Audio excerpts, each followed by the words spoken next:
and welcome to Jadwiga's fairy tale telling. Now, in those times of Corona, when all the hairdressers are closed, many of us are in trouble.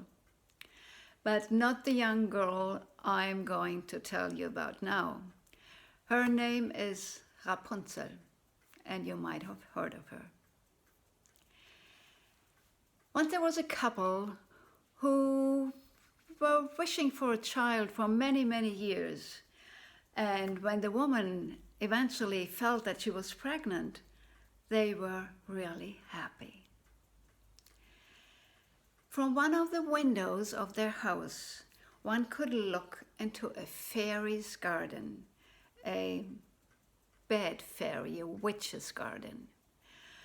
And the garden was surrounded by a high wall, and nobody has ever been seen there.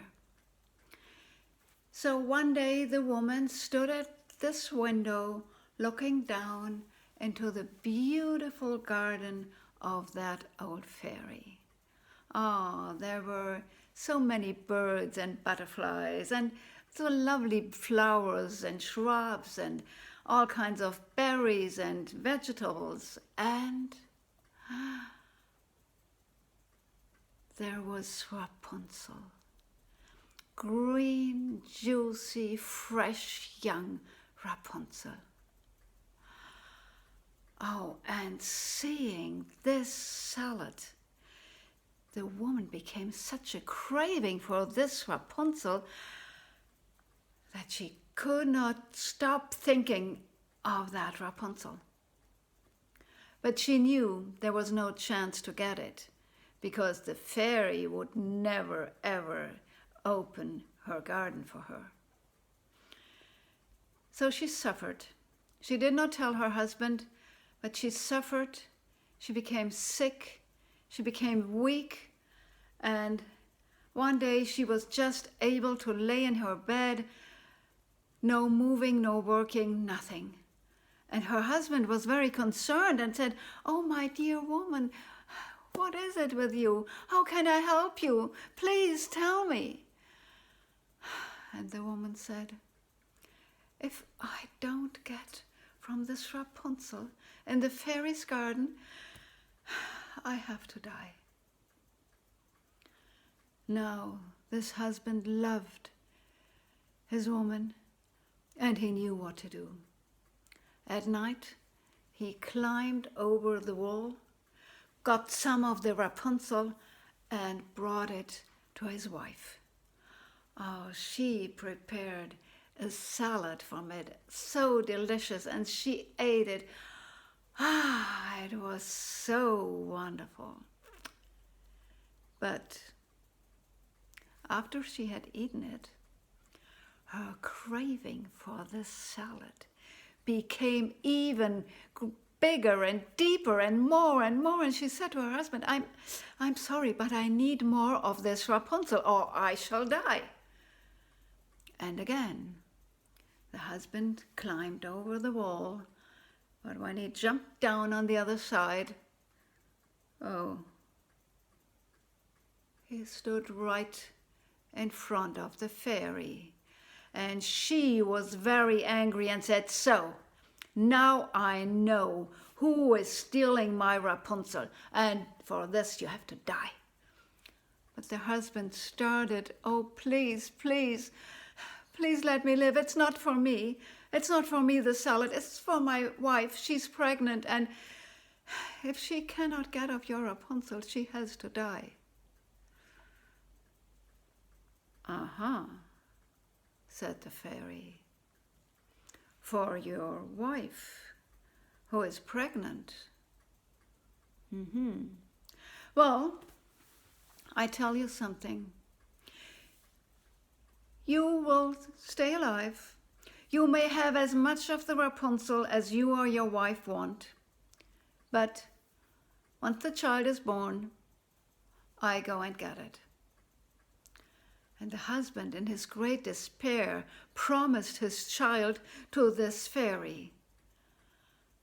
And indeed, he could get as much of the Rapunzel as his wife wanted. And when the baby girl was born, the witch came and took it. Now this little girl grew up in very good circumstances. She had everything she wanted, and the fairy treated her very well. And the fairy called her Rapunzel. Now, when Rapunzel became 12 years old, the fairy brought her into a tower, a high, high tower. There was no door, nor any stairs, nothing but a little window high above the ground. And there she brought Rapunzel. And once the fairy wanted to visit Rapunzel and bring her food, she stood right under this window up there, and she shouted out, "Rapunzel, Rapunzel, let down your hair." And then Rapunzel would open her wonderful long, long hair that looked like spun gold and drop it down, and it was so long that it reached the ground. Well, the fairy twisted it around her waist, and Rapunzel pulled her up. One day, a young prince was hunting in this forest when he heard a wonderful girl's voice singing. Oh, and this singing was so beautiful, he immediately fell in love with that girl. But he couldn't see her until eventually he looked up and saw the most beautiful girl sitting and singing at the window. He needed to come to her. So he went to this tower. He walked around this way, walked around that way, looked for a door, a gate, it's there, something to get up there. But there was nothing. And even if he had had a ladder, no ladder in the world would have reached up to this window. What should he do? He just could not go home. He stayed around. And then he watched the fairy coming, standing under the window, shouting up, "Rapunzel, Rapunzel, let down your hair." And then he watched Rapunzel letting her hair down, the fairy twisting it around her waist, and Rapunzel pulling her up. Oh, that's the way it works, he thought to himself. Waited until the fairy had left Rapunzel, and then he walked right away under that window and shouted up, "Hey, Rapunzel, Rapunzel, let down your hair." And the hair fell down.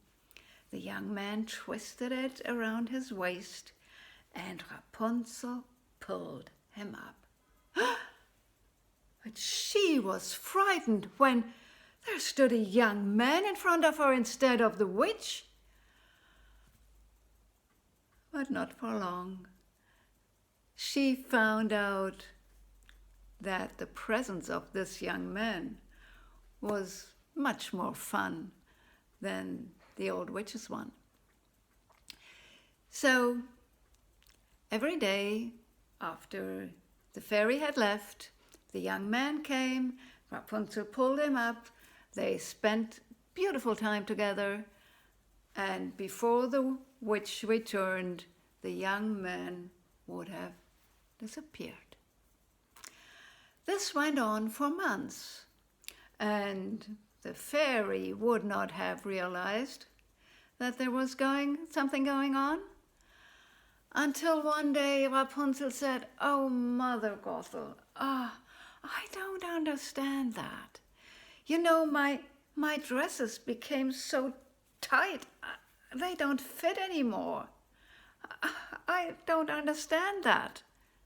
Oh, but the fairy, she understood immediately, and she became angry, and she said, "You have betrayed me. You have met a man here, so I will ban you into a devastated land."